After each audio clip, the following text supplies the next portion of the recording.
Okay students, अब हम लोग नेक्स्ट टॉपिक स्टार्ट कर रहे हैं, solution of gas in liquid.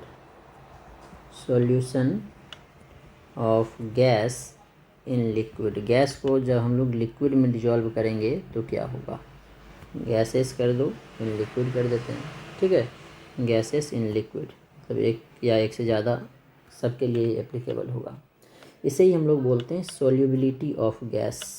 Solubility of gas in liquid मतलब solubility of gas in liquid.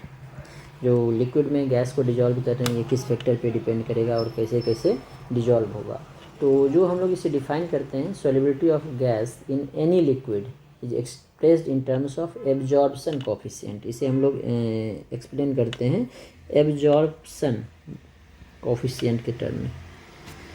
Absorption coefficient, और एब्जॉर्प्शन कोफिशिएंट को हम लोग रिप्रेजेंट करते हैं अल्फ़ा से।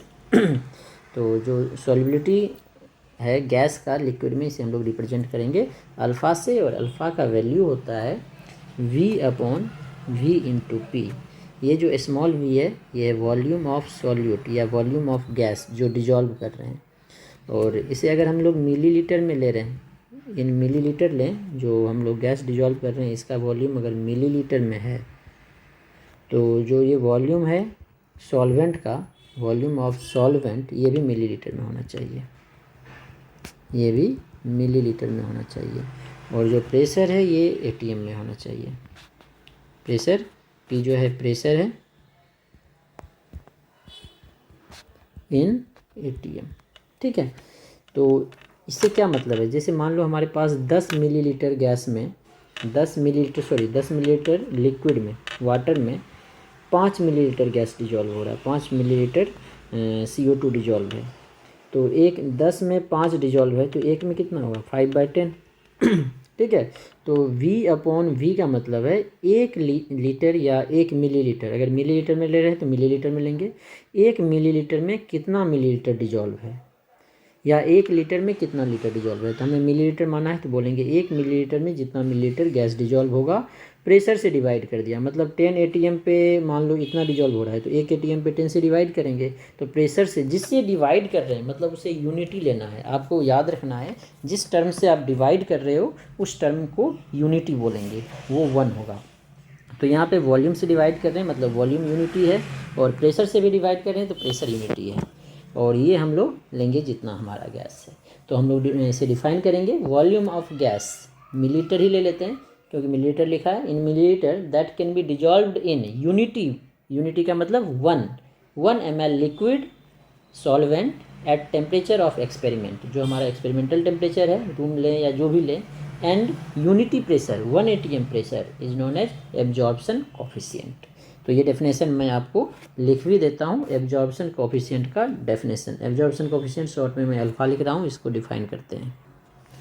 तो हमने यहाँ पे डिफाइन कर दिया है वॉल्यूम ऑफ गैस, जितना भी वॉल्यूम डिजॉल्व होगा, यूनिटी लेंगे हम लोग वॉल्यूम लिक्विड का, इसीलिए हमने लिखा है इन 1 ml ऑफ लिक्विड सॉल्वेंट, जो सॉल्वेंट होगा liquid, eight temperature of experiment, जो भी हम टेम्परेचर ले रहे हैं वो कांस्टेंट लेना है, एंड 1 ATM प्रेशर, जो प्रेशर है ये भी यूनिटी लेंगे और वॉल्यूम ऑफ सॉल्वेंट भी यूनिटी लेंगे। उसमें जितना वॉल्यूम डिजॉल्व होगा सॉल्यूट का, दैट इज गैस का, that is known as absorption coefficient.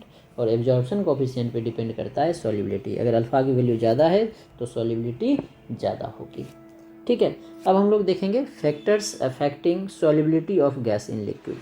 किसी भी लिक्विड में गैस की सॉल्युबिलिटी को कौन कौन सा फैक्टर अफेक्ट करता है। तो अब हम लोग देख रहे हैं factors affecting solubility of gas in liquid. इसमें फर्स्ट फैक्टर हमने लिया है nature of gas and solvent, मतलब गैस के नेचर पे भी डिपेंड करेगा और सॉल्वेंट के नेचर पे भी डिपेंड करेगा।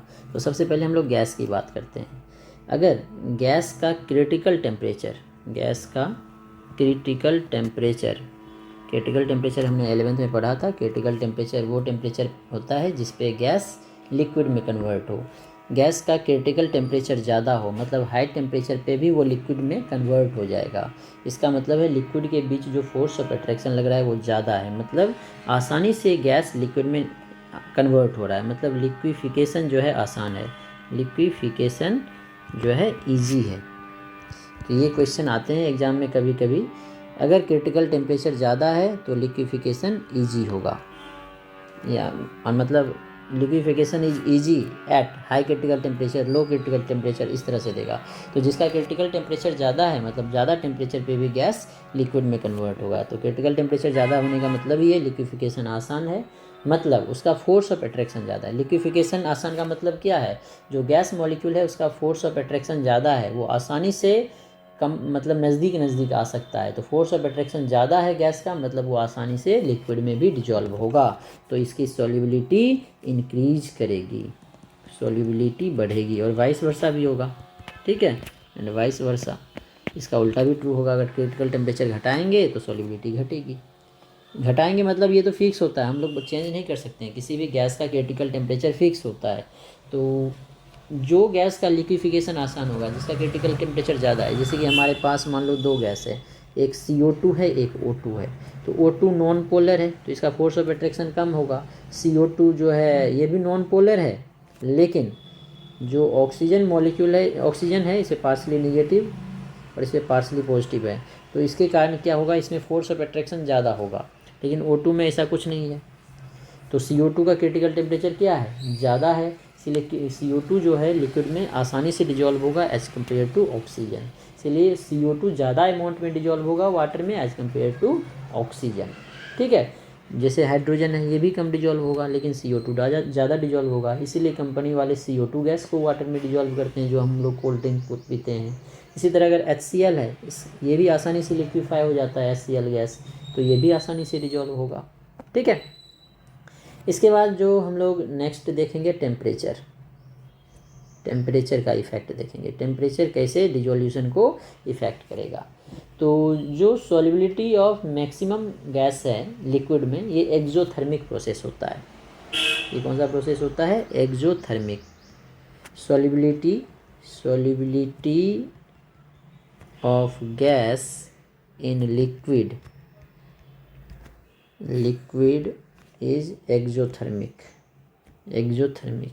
एक्जोथर्मिक का मतलब है एनर्जी रिलीज करेगा, डेल्टा एस की वैल्यू लेस देन 0 होगी।